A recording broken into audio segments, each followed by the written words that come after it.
How's it going, everybody? I'm Ryan and this is Minus the Gym. And you can see I've set up my base blocks right here in the living room because in this video, I want to show you guys advanced tuck front lever pull-ups.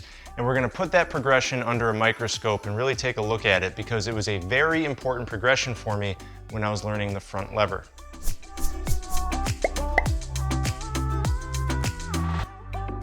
All right, I know a lot of you found me through my 3 beginner skills video, which is amazingly at over 500,000 views now.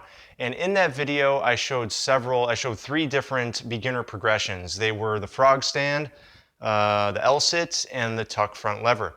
So for those of you who have used that video or some of my other videos to learn the tuck front lever, and you're wondering how do you take it to the next step? How do you get to that advanced tuck? I'm going to show you that first, and then we're going to look at the advanced tuck pull-ups because that's a really great strength builder, and I think it's really critical in getting to your front lever. So I'm going to make this video under the assumption that you can already do a tucked front lever. If you can't, make sure you refer back to my 3 beginner skills video and learn it there. I will put a card up on the screen so you can refer back to that video if you need to. All right, so I'm assuming you can hold that. You've built it up to at least like 15, 20 seconds and you're ready to move on to the advanced tuck.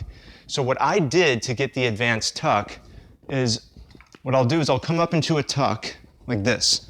So my hips are flexed, okay? My knees are up above my chest or my rib cage.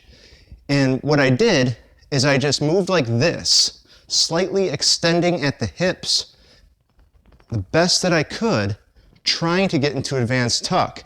But since I couldn't hold it, I would just do it for reps and come back, okay? So I call that the tuck to advanced tuck transition, or just advanced tuck transition, because you're only repping out the transitional part of it, okay? Getting from the tuck to the advanced tuck. And build that up for reps. I think I built mine up to at least 8 or 10 reps or so. And then I was able to start working on the advanced tuck holds.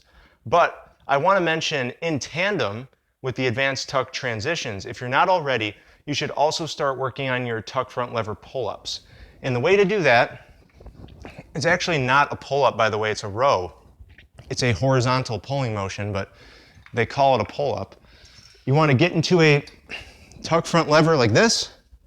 So your knees are up, you're in a tuck, and you want to just retract the shoulder blades and pull, bend at the elbows to bring your legs up to the bar. Exhale on the way up. Inhale on the way down. So quick recap, so far we've learned the advanced tuck transition and the tuck front lever pull-ups. And you want to work on both of those gradually, workout to workout, building up your strength. I recommend building them up to the top of the strength building range, which is 8 reps, but you can build it up higher than that if you want. And then you should be ready to start working on your advanced tuck holds. So to do that, you're going to get into a tuck front lever like this, but you're going to extend at the hips and hold that advanced tuck position.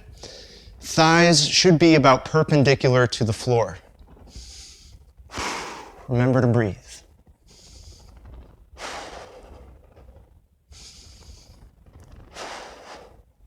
All right. What I want to mention is that when you do that, you're going to feel a lot more engagement of the lower back. So you're engaging more of the core, specifically like the erector spinae and the quadratus lumborum.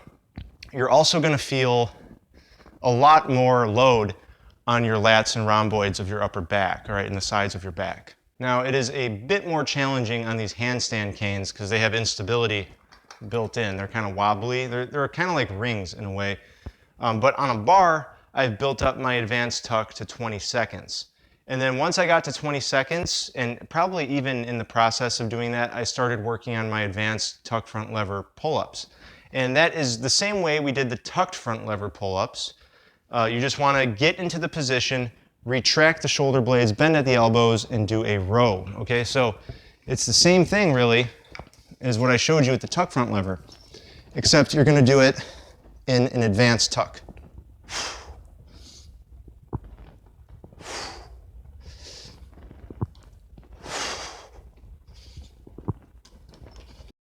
Build those reps up to just like you did the tucked front lever pull-ups. And then I found that to be really crucial in taking the next step, starting to, whether you want to do the straddle approach or single leg extended, using assistance with a fitness band, whatever it might be, build up those advanced tuck front lever pull-ups, and that will help you get there. All right, I've already gotten in my workout for the day. I just wanted to show you guys this because I thought of it during my workout. I'm gonna go make myself some lunch now, so why don't you come tag along, because nutrition is really important. It's just as important as fitness. So if you wanna see what I eat, I'll show you. So in the kitchen, I put this small pot on the stove and I added about 1 cup of water. And that's because I'm going to be making some quinoa. So I got that to a boil, and once it was boiling, I added half a cup of quinoa, stirred it around, and let it simmer. Now that needed about 20 minutes to simmer, so I went over to the cutting board and sliced up a couple bunches of broccoli as well, because I wanted some boiled broccoli. And once that was all done and chopped up, I grabbed 2 green onion and sliced those up as well, because I wanted to use it for garnish when all was said and done. And then I added a couple tablespoons of teriyaki sauce to a saucepan so I can saute and get that teriyaki flavor without using any oil. So what I did then is grab some tempeh, and tempeh is basically just fermented soybeans for those of you who don't know. And I sliced that open and cubed it just by slicing it each direction like that. And then I added the tempeh to the frying pan after it was nice and heated and stirred it up in that teriyaki sauce. And then I went ahead and dropped in some white sesame seeds because I love the flavor of toasted sesame seeds with teriyaki. Absolutely delicious. I also brought some water to a boil so that I could boil that broccoli that I chopped up earlier. And I only boil for about 3 to 4 minutes, and that's just how I like it. And then in the end, the tempeh was all nice and sauteed and delicious smelling, and the quinoa was done. So once the broccoli was done boiling, here's my plate. It's teriyaki sesame tempeh with quinoa and broccoli. And no, for those of you new to the channel, I do not eat meat, but protein is not a concern when I eat this way. I mean, the tempeh alone has 40 grams of protein, and this plate has over 50 grams of protein on it. So protein is definitely not a concern. And that's just some soy sauce that I'm adding to the tempeh and quinoa to give it some moisture and some more flavor. And yeah, that was my lunch. I garnished it with some more white sesame seeds, and also I did not forget to use those green onions that I had sliced up earlier as well. They added a nice little touch. And for anyone wondering, this plate has over 800 calories on it, closer to 60 grams of protein, plus I hit all of my daily requirements for vitamin C, vitamin A, vitamin K, different B vitamins, and plenty of minerals as well. So a really nutritious and delicious plate. And as always, thank you so much for watching. And if this video was helpful to you in any way, please drop a like, because that really helps me out in return. All right, so remember to train hard, eat smart, and I'll see you in the next video.